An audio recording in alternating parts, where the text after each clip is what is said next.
英語聞き流しリスニング、英語テキストと MP3 音声ダウンロードは、ホームページからご利用いただけます。88thpp.com、88thpp.com。 Chapter 29. An epic in Anne's life. Anne was bringing the cows home from the back pasture by way of Lover's Lane. It was a September evening and all the gaps and clearings in the woods were brimmed up with ruby sunset light. Here and there the lane was splashed with it, but for the most part it was already quite shadowy beneath the maples, and the spaces under the firs were filled with a clear violet dusk like airy wine.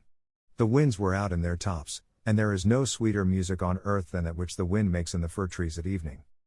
The cows swung placidly down the lane, and Anne followed them dreamily, repeating aloud the battle canto from Marmion, which had also been part of their English course the preceding winter and which Miss Stacy had made them learn off by heart, and exulting in its rushing lines and the clash of spears in its imagery. When she came to the lines, the stubborn spearsmen still made good their dark impenetrable wood. She stopped in ecstasy to shut her eyes that she might the better fancy herself one of that heroic ring. When she opened them again it was to behold Diana coming through the gate that led into the berry field and looking so important that Anne instantly divined there was news to be told. But betray too eager curiosity she would not. "Isn't this evening just like a purple dream, Diana? It makes me so glad to be alive. In the mornings I always think the mornings are best, but when evening comes I think it's lovelier still." "It's a very fine evening," said Diana, "but oh, I have such news, Anne." "Guess. You can have 3 guesses." "Charlotte Gillis is going to be married in the church after all and Mrs. Allen wants us to decorate it," cried Anne. "No. Charlotte's beau won't agree to that, because nobody ever has been married in the church yet, and he thinks it would seem too much like a funeral. It's too mean, because it would be such fun." "Guess again." "Jane's mother is going to let her have a birthday party." Diana shook her head, her black eyes dancing with merriment. "I can't think what it can be," said Anne in despair, "unless it's that Moody Spurgeon Macpherson saw you home from prayer meeting last night." "Did he?" "I should think not," exclaimed Diana indignantly. "I wouldn't be likely to boast of it if he did, the horrid creature. I knew you couldn't guess it. Mother had a letter from Aunt Josephine today, and Aunt Josephine wants you and me to go to town next Tuesday and stop with her for the exhibition." "There." "Oh, Anna," whispered Anne, finding it necessary to lean up against a maple tree for support, "do you really mean it? But I'm afraid Marilla won't let me go. She will say that she can't encourage gadding about. That was what she said last week when Jane invited me to go with them in their double-seated buggy to the American concert at the White Sands Hotel.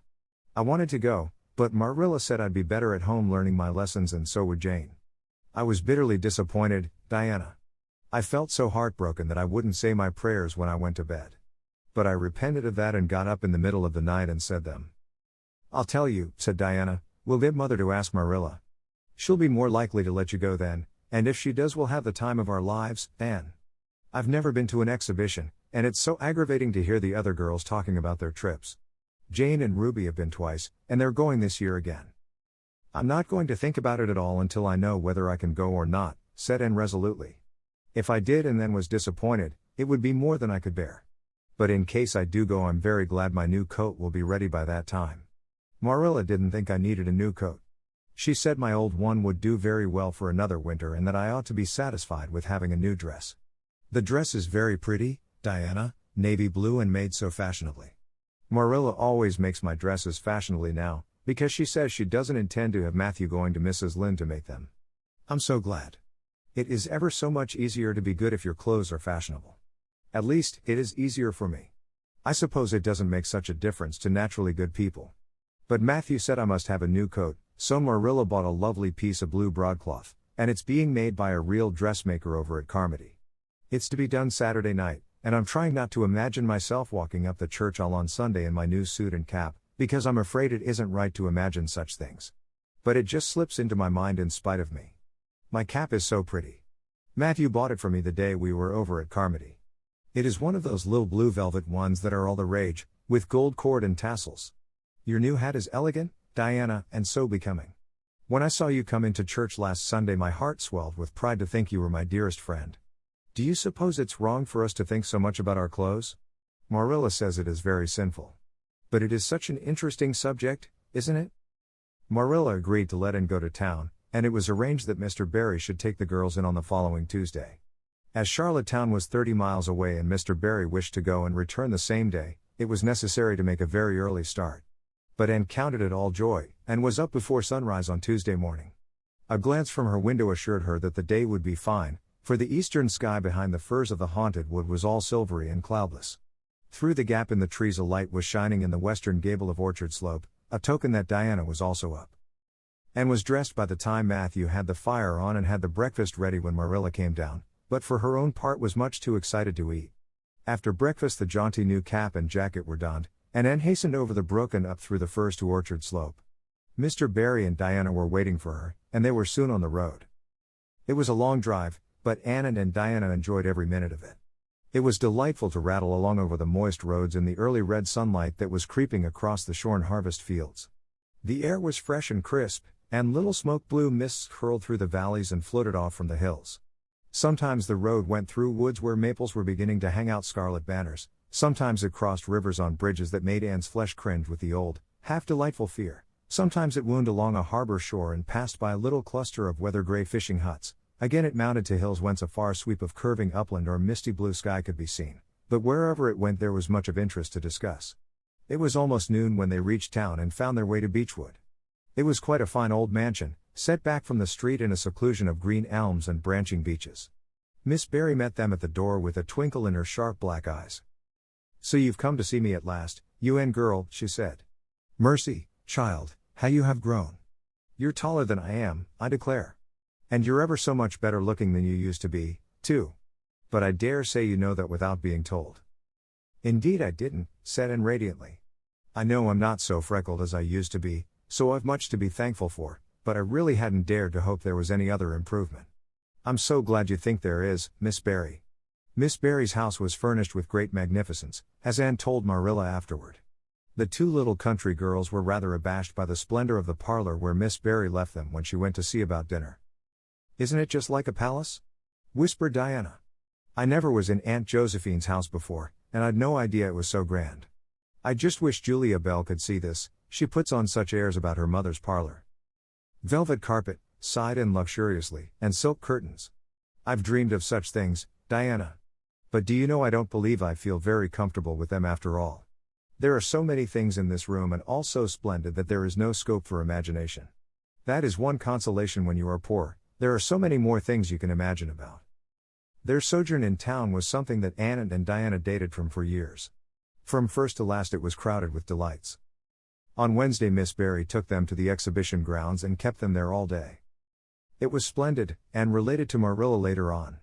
"I never imagined anything so interesting. I don't really know which department was the most interesting. I think I like the horses and the flowers and the fancy work best. Josie Pye took first prize for knitted lace. I was real glad she did. And I was glad that I felt glad, for it shows I'm improving, don't you think, Marilla, when I can rejoice in Josie's success? Mr. Harmon Andrews took second prize for Gravenstein apples and Mr. Bell took first prize for a pig. Diana said she thought it was ridiculous for a Sunday school superintendent to take a prize in pigs, but I don't see why. Do you? She said she would always think of it after this when he was praying so solemnly.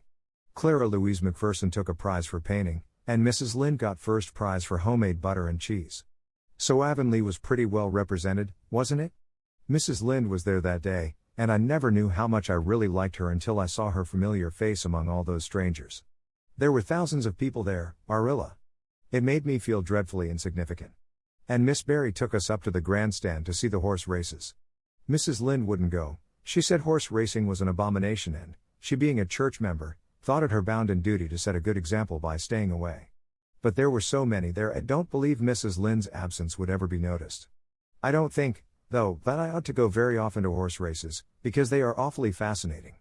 Diana got so excited that she offered to bet me 10 cents that the red horse would win. I didn't believe he would, but I refused to bet, because I wanted to tell Mrs. Allen all about everything, and I felt sure it wouldn't do to tell her that. It's always wrong to do anything you can't tell the minister's wife. It's as good as an extra conscience to have a minister's wife for your friend. And I was very glad I didn't bet, because the red horse did win, and I would have lost 10 cents. So you see that virtue was its own reward. We saw a man go up in a balloon. I'd love to go up in a balloon, Marilla, it would be simply thrilling, and we saw a man selling fortunes. You paid him 10 cents and a little bird picked out your fortune for you. Miss Barry gave Diana and me 10 cents each to have our fortunes told. Mine was that I would marry a dark-complected man who was very wealthy, and I would go across water to live. I looked carefully at all the dark men I saw after that, but I didn't care much for any of them, and anyhow I suppose it's too early to be looking out for him yet. Oh, it was a never-to-be-forgotten day, Marilla. I was so tired I couldn't sleep at night. Miss Barry put us in the spare room, according to promise. It was an elegant room, Marilla, but somehow sleeping in a spare room isn't what I used to think it was. That's the worst of growing up, and I'm beginning to realize it. The things you wanted so much when you were a child don't seem half so wonderful to you when you get them. Thursday the girls had a drive in the park, and in the evening Miss Barry took them to a concert in the Academy of Music, where a noted prima donna was to sing. To end the evening was a glittering vision of delight. Oh Marilla, it was beyond description. I was so excited I couldn't even talk, so you may know what it was like. I just sat in enraptured silence.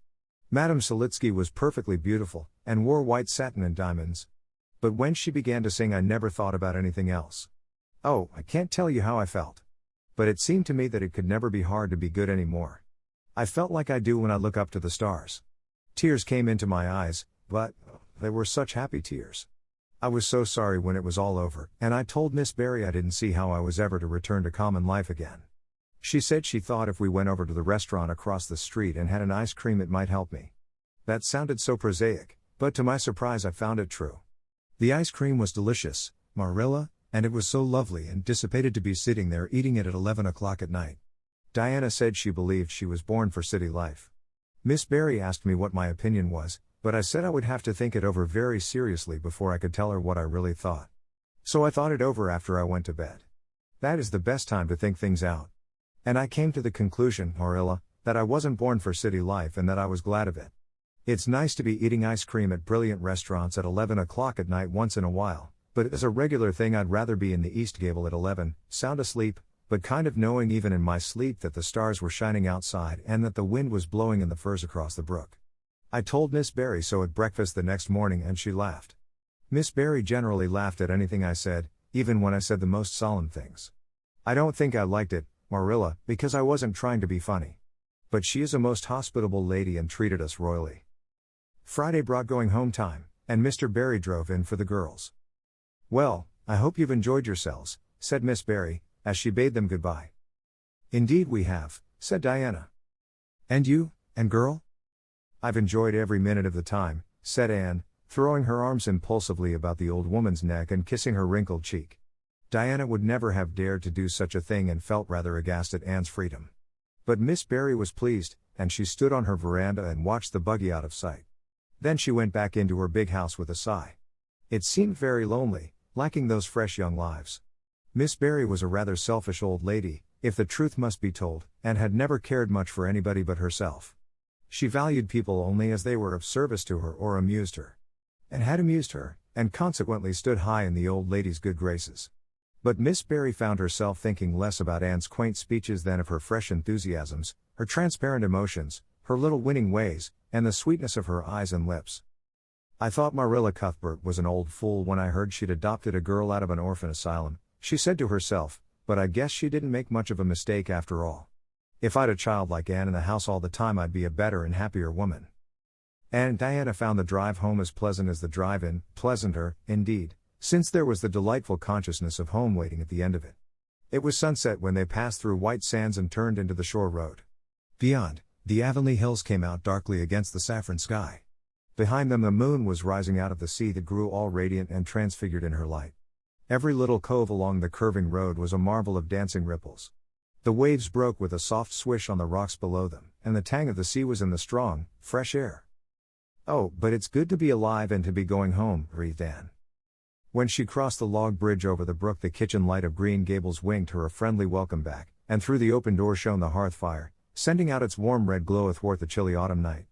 Anne ran blithely up the hill and into the kitchen, where a hot supper was waiting on the table.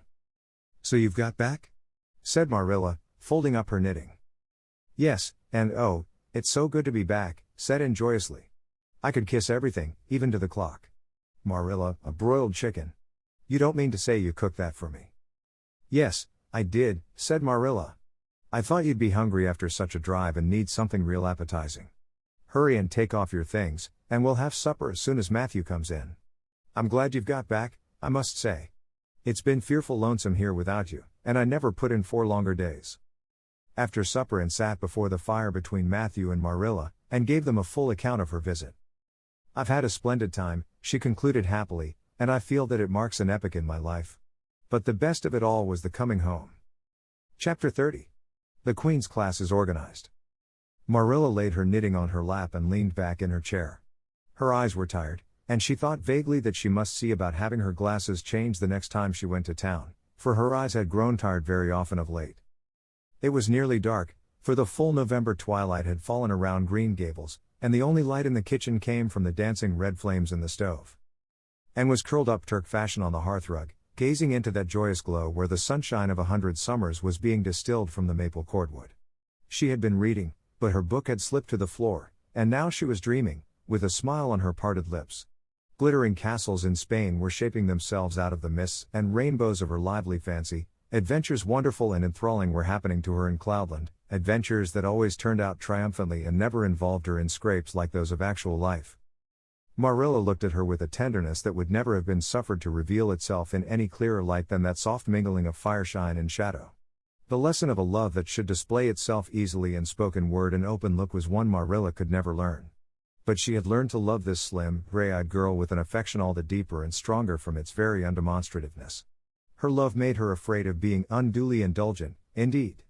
She had an uneasy feeling that it was rather sinful to set one's heart so intensely on any human creature as she had set hers on Anne, and perhaps she performed a sort of unconscious penance for this by being stricter and more critical than if the girl had been less dear to her. Certainly Anne herself had no idea how Marilla loved her. She sometimes thought wistfully that Marilla was very hard to please and distinctly lacking in sympathy and understanding. But she always checked the thought reproachfully, remembering what she owed to Marilla. "Anne," said Marilla abruptly, "Miss Stacy was here this afternoon when you were out with Diana." Anne came back from her other world with a start and a sigh. "Was she? Oh, I'm so sorry I wasn't in. Why didn't you call me, Marilla? Diana and I were only over in the haunted wood. It's lovely in the woods now. All the little wood things, the ferns and the satin leaves and the crackerberries, have gone to sleep, just as if somebody had tucked them away until spring under a blanket of leaves. I think it was a little gray fairy with a rainbow scarf that came tiptoeing along the last moonlight night and did it. Diana wouldn't say much about that, though. Diana has never forgotten the scolding her mother gave her about imagining ghosts into the haunted wood. It had a very bad effect on Diana's imagination. It blighted it. Mrs. Lynde says Myrtle Bell is a blighted being. I asked Ruby Gillis why Myrtle was blighted, and Ruby said she guessed it was because her young man had gone back on her. Ruby Gillis thinks of nothing but young men, and the older she gets the worse she is. Young men are all very well in their place, but it doesn't do to drag them into everything, does it? Diana and I are thinking seriously of promising each other that we will never marry but be nice old maids and live together forever. Diana hasn't quite made up her mind though, because she thinks perhaps it would be nobler to marry some wild, dashing, wicked young man and reform him. Diana and I talk a great deal about serious subjects now, you know. We feel that we are so much older than we used to be that it isn't becoming to talk of childish matters. It's such a solemn thing to be almost 14, Marilla. Miss Stacy took all us girls who are in our teens down to the brook last Wednesday, and talked to us about it. She said we couldn't be too careful what habits we formed and what ideals we acquired in our teens, because by the time we were 20 our characters would be developed and the foundation laid for our whole future life. And she said if the foundation was shaky we could never build anything really worthwhile on it. Diana and I talked the matter over coming home from school. We felt extremely solemn, Marilla. And we decided that we would try to be very careful indeed and form respectable habits and learn all we could and be as sensible as possible, so that by the time we were 20 our characters would be properly developed. It's perfectly appalling to think of being 20, Marilla. It sounds so fearfully old and grown up. But why was Miss Stacy here this afternoon? That is what I want to tell you, Anne, if you'll ever give me a chance to get a word in edgewise. She was talking about you. About me? And looked rather scared. Then she flushed and exclaimed. Oh, I know what she was saying. I meant to tell you, Marilla, honestly I did, but I forgot. Miss Stacy caught me reading Ben-Hur in school yesterday afternoon when I should have been studying my Canadian history. Jane Andrews lent it to me. I was reading it at dinner hour, and I had just got to the chariot race when school went in. I was simply wild to know how it turned out, although I felt sure Ben-Hur must win, because it wouldn't be poetical justice if he didn't, so I spread the history open on my desk lid and then tucked Ben-Hur between the desk and my knee. I just looked as if I were studying Canadian history, while all the while I was reveling in Ben-Hur. I was so interested in it that I never noticed Miss Stacy coming down the aisle until all at once I just looked up and there she was looking down at me, so reproachful-like. I can't tell you how ashamed I felt, Marilla, especially when I heard Josie Pye giggling. Miss Stacy took Ben-Hur away, but she never said a word then. She kept me in at recess and talked to me. She said I had done very wrong in two respects. First, I was wasting the time I ought to have put on my studies, and secondly, I was deceiving my teacher in trying to make it appear I was reading a history when it was a storybook instead. I had never realized until that moment, Marilla, that what I was doing was deceitful. I was shocked. I cried bitterly, and asked Miss Stacy to forgive me and I'd never do such a thing again, and I offered to do penance by never so much as looking at Ben-Hur for a whole week, not even to see how the chariot race turned out. But Miss Stacy said she wouldn't require that, and she forgave me freely. So I think it wasn't very kind of her to come up here to you about it after all. Miss Stacy never mentioned such a thing to me, and it's only your guilty conscience that's the matter with you. You have no business to be taking storybooks to school. You read too many novels anyhow. When I was a girl I wasn't so much as allowed to look at a novel. Oh, how can you call Ben-Hur a novel when it's really such a religious book? Protested Anne. Of course it's a little too exciting to be proper reading for Sunday, and I only read it on weekdays. And I never read any book now unless either Miss Stacy or Mrs. Allen thinks it is a proper book for a girl 13 3/4 to read. Miss Stacy made me promise that. She found me reading a book one day called The Lurid Mystery of the Haunted Hall. It was one Ruby Gillis had lent me, and, oh Marilla, it was so fascinating and creepy. It just curdled the blood in my veins. But Miss Stacy said it was a very silly, unwholesome book, and she asked me not to read any more of it or any like it. I didn't mind promising not to read any more like it, but it was agonizing to give back that book without knowing how it turned out. But my love for Miss Stacy stood the test and I did. It's really wonderful, Marilla, what you can do when you're truly anxious to please a certain person. Well, I guess I'll light the lamp and get to work, said Marilla. I see plainly that you don't want to hear what Miss Stacy had to say. You're more interested in the sound of your own tongue than in anything else. Oh, indeed, Marilla, I do want to hear it, cried Anne contritely. I won't say another word, not one.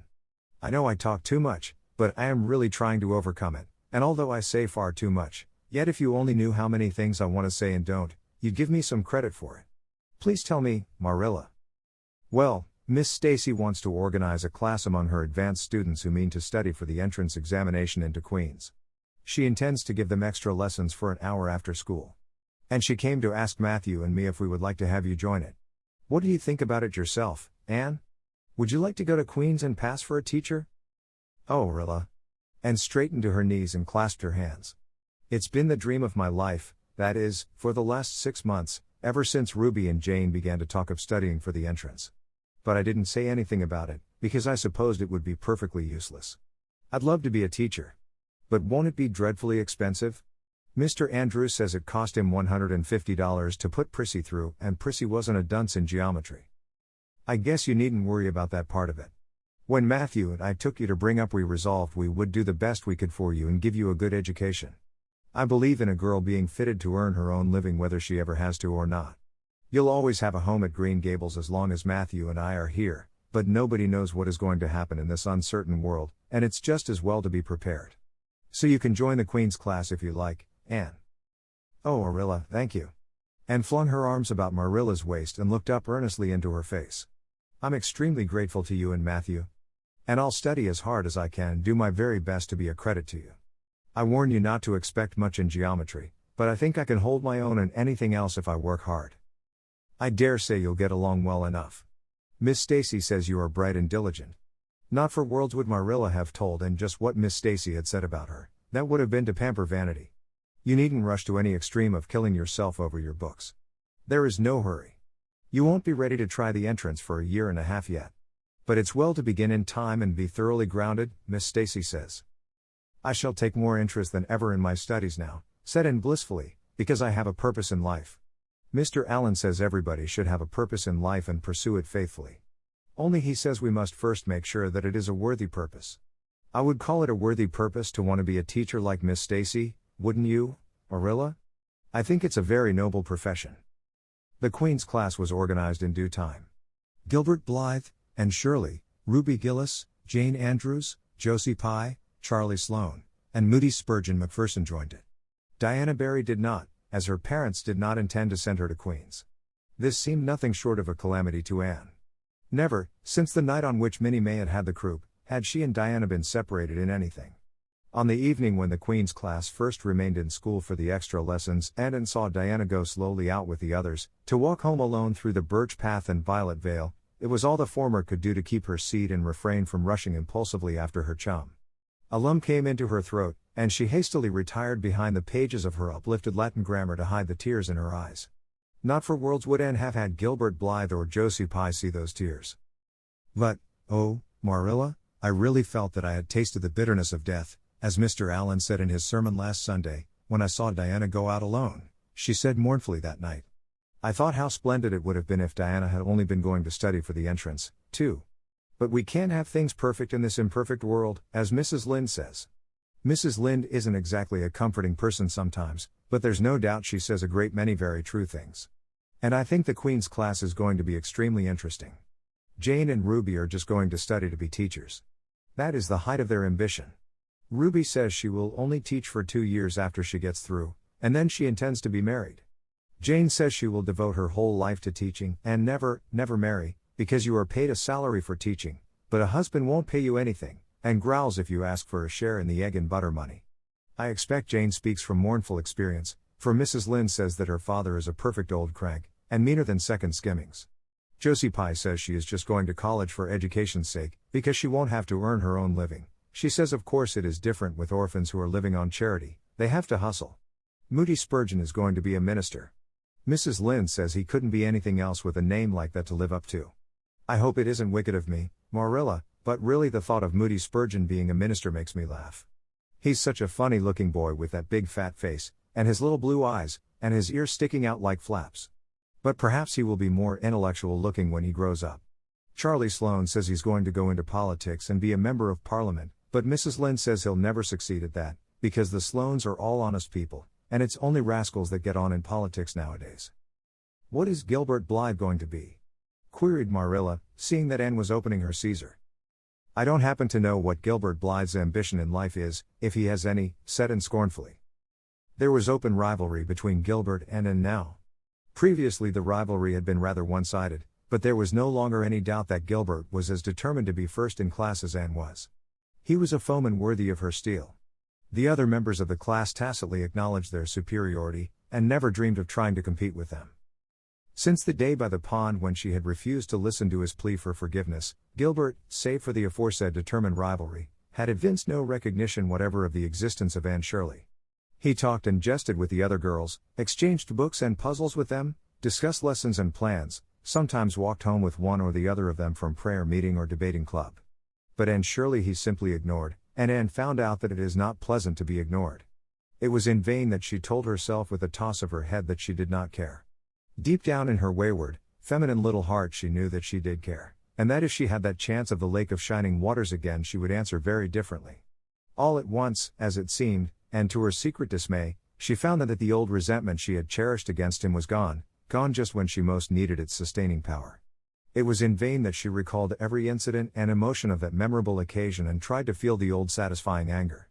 That day by the pond had witnessed its last spasmodic flicker. And realized that she had forgiven and forgotten without knowing it. But it was too late. And at least neither Gilbert nor anybody else, not even Diana, should ever suspect how sorry she was and how much she wished she hadn't been so proud and horrid. She determined to shroud her feelings in deepest oblivion, and it may be stated here and now that she did it, so successfully that Gilbert, who possibly was not quite so indifferent as he seemed, could not console himself with any belief that Anne felt his retaliatory scorn. The only poor comfort he had was that she snubbed Charlie Sloane, unmercifully, continually, and undeservedly. Otherwise the winter passed away in a round of pleasant duties and studies. For Anne the days slipped by like golden beads on the necklace of the year. She was happy, eager, interested, there were lessons to be learned and honor to be won, delightful books to read, new pieces to be practiced for the Sunday school choir, pleasant Saturday afternoons at the manse with Mrs. Allen, and then, almost before Anne realized it, spring had come again to Green Gables and all the world was abloom once more. Studies palled just a wee bit then, the Queen's class, left behind in school while the others scattered to green lanes and leafy woodcuts and meadow byways, looked wistfully out of the windows and discovered that Latin verbs and French exercises had somehow lost the tang and zest they had possessed in the crisp winter months. Even Anne and Gilbert lagged and grew indifferent. Teacher and taught were alike glad when the term was ended and the glad vacation days stretched rosily before them. "But you've done good work this past year," Miss Stacy told them on the last evening, "and you deserve a good, jolly vacation. Have the best time you can in the out-of-door world and lay in a good stock of health and vitality and ambition to carry you through next year. It will be the tug of war, you know, the last year before the entrance." "Are you going to be back next year, Miss Stacy?" asked Josie Pye. Josie Pye never scrupled to ask questions. In this instance the rest of the class felt grateful to her. None of them would have dared to ask it of Miss Stacy, but all wanted to, for there had been alarming rumors running at large through the school for some time that Miss Stacy was not coming back the next year, that she had been offered a position in the grade school of her own home district and meant to accept. The Queen's class listened in breathless suspense for her answer. "Yes, I think I will," said Miss Stacy. "I thought of taking another school, but I have decided to come back to Avonlea. To tell the truth, I've grown so interested in my pupils here that I found I couldn't leave them. So I'll stay and see you through." "Hurrah," said Moody Spurgeon. Moody Spurgeon had never been so carried away by his feelings before, and he blushed uncomfortably every time he thought about it for a week.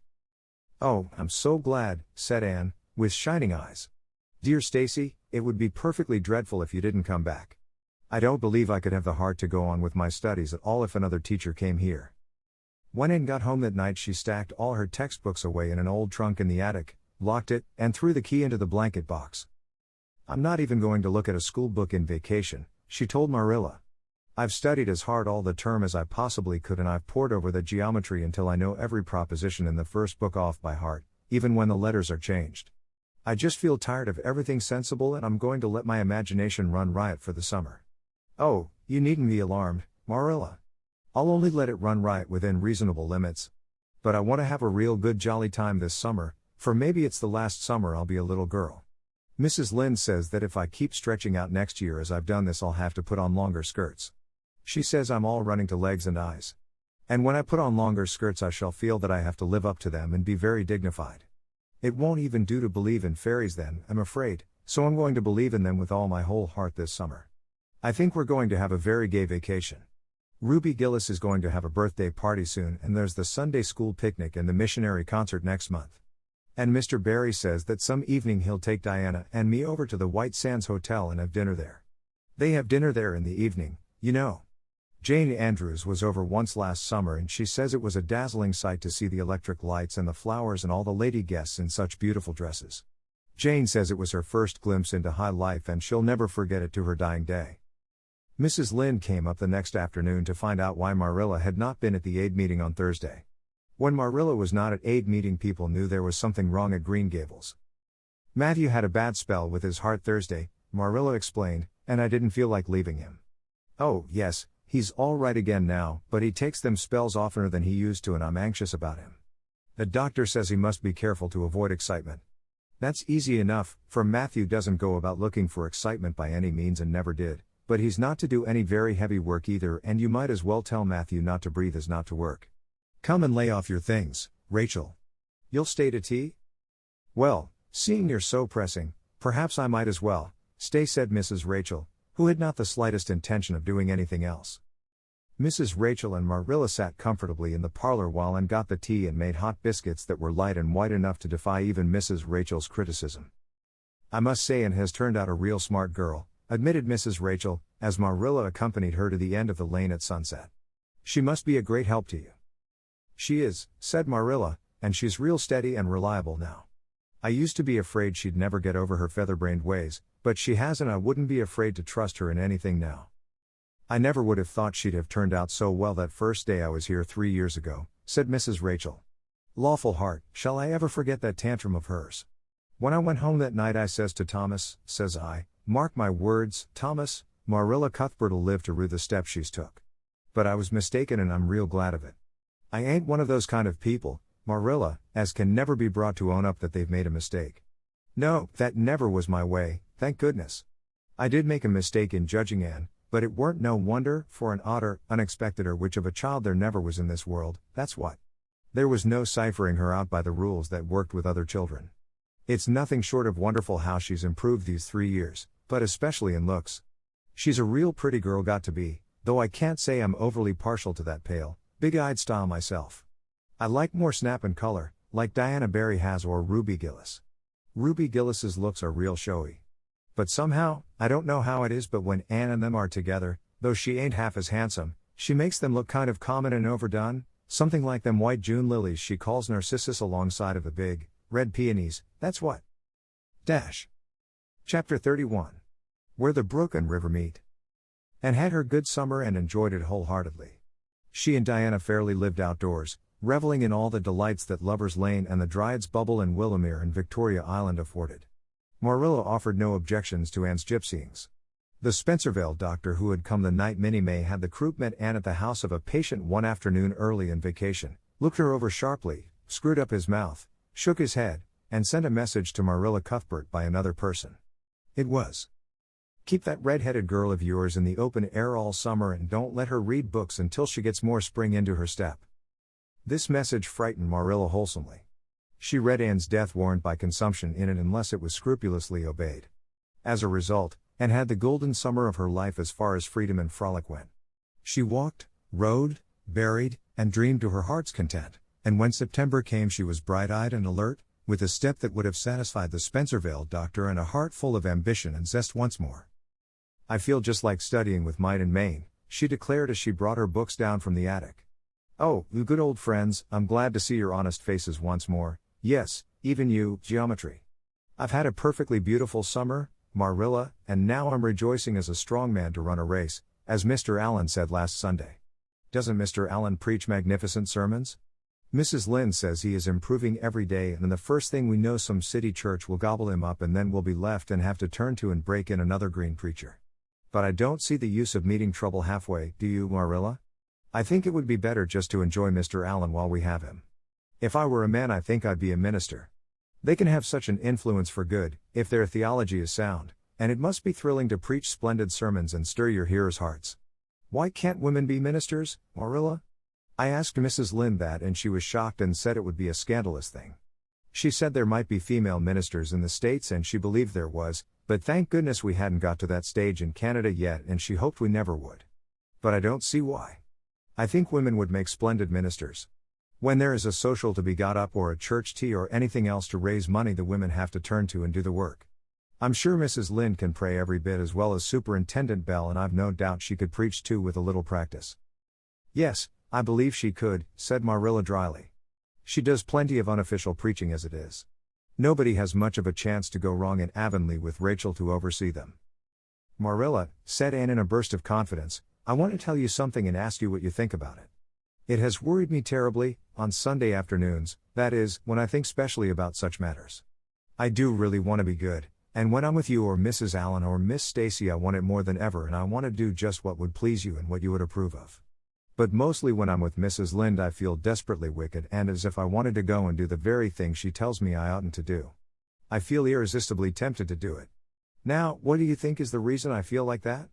Do you think it's because I'm really bad and unregenerate?" Marilla looked dubious for a moment. Then she laughed. "If you are I guess I am too, Anne, for Rachel often has that very effect on me. I sometimes think she'd have more of an influence for good, as you say yourself, if she didn't keep nagging people to do right. There should have been a special commandment against nagging. But there, I shouldn't talk so. Rachel is a good Christian woman and she means well. There isn't a kinder soul in Avonlea and she never shirks her share of work." "I'm very glad you feel the same," said Anne decidedly. "It's so encouraging. I shan't worry so much over that after this. But I dare say there'll be other things to worry me. They keep coming up new all the time, things to perplex you, you know. You settle one question and there's another right after. There are so many things to be thought over and decided when you're beginning to grow up. It keeps me busy all the time thinking them over and deciding what is right. It's a serious thing to grow up, isn't it, Marilla? But when I have such good friends as you and Matthew and Mrs. Allen and Miss Stacy I ought to grow up successfully, and I'm sure it will be my own fault if I don't. I feel it's a great responsibility because I have only the one chance. If I don't grow up right I can't go back and begin over again. I've grown 2 inches this summer, Marilla. Mr. Gillis measured me at Ruby's party. I'm so glad you made my new dresses longer. That dark green one is so pretty and it was sweet of you to put on the flounce. Of course I know it wasn't really necessary, but flounces are so stylish this fall and Josie Pye has flounces on all her dresses. I know I'll be able to study better because of mine. I shall have such a comfortable feeling deep down in my mind about that flounce. It's worth something to have that, admitted Marilla. Miss Stacy came back to Avonlea School and found all her pupils eager for work once more. Especially did the Queen's class gird up their loins for the fray, for at the end of the coming year, dimly shadowing their pathway already, loomed up that fateful thing known as the entrance, at the thought of which one and all felt their hearts sink into their very shoes. Suppose they did not pass. That thought was doomed to haunt Anne through the waking hours of that winter, Sunday afternoons inclusive, to the almost entire exclusion of moral and theological problems. When Anne had bad dreams she found herself staring miserably at past lists of the entrance exams, where Gilbert Blythe's name was blazoned at the top and in which hers did not appear at all. But it was a jolly, busy, happy swift flying winter. Schoolwork was as interesting, class rivalry as absorbing, as of yore. New worlds of thought, feeling, and ambition, fresh, fascinating fields of unexplored knowledge seemed to be opening out before Anne's eager eyes. Hills peeped o'er hill and Alps on Alps arose. Much of all this was due to Miss Stacy's tactful, careful, broad-minded guidance. She led her class to think and explore and discover for themselves and encouraged straying from the old beaten paths to a degree that quite shocked Mrs. Lynde and the school trustees, who viewed all innovations on established methods rather dubiously. Apart from her studies and expanded socially, for Marilla, mindful of the Spencervale doctor's dictum, no longer vetoed occasional outings. The debating club flourished and gave several concerts, there were one or two parties almost verging on grown-up affairs, there were sleigh drives and skating frolics galore. Between times Anne grew, shooting up so rapidly that Marilla was astonished one day, when they were standing side by side, to find the girl was taller than herself. "Why, Anne, how you've grown," she said, almost unbelievingly. A sigh followed on the words. Marilla felt a queer regret over Anne's inches. The child she had learned to love had vanished somehow and here was this tall, serious-eyed girl of 15, with the thoughtful brows and the proudly poised little head, in her place. Marilla loved the girl as much as she had loved the child, but she was conscious of a queer sorrowful sense of loss. And that night, when Anne had gone to prayer meeting with Diana, Marilla sat alone in the wintry twilight and indulged in the weakness of a cry. Matthew, coming in with a lantern, caught her at it and gazed at her in such consternation that Marilla had to laugh through her tears. "I was thinking about Anne," she explained. "She's got to be such a big girl, and she'll probably be away from us next winter. I'll miss her terrible." "She'll be able to come home often," comforted Matthew, to whom Anne was as yet and always would be the little, eager girl he had brought home from Bright River on that June evening 4 years before. "The branch railroad will be built to Carmody by that time." "It won't be the same thing as having her here all the time," sighed Marilla gloomily, determined to enjoy her luxury of grief uncomforted. But there, men can't understand these things. There were other changes in Anne no less real than the physical change. For one thing, she became much quieter. Perhaps she thought all the more and dreamed as much as ever, but she certainly talked less. Marilla noticed and commented on this also. "You don't chatter half as much as you used to, Anne, nor use half as many big words. What has come over you?"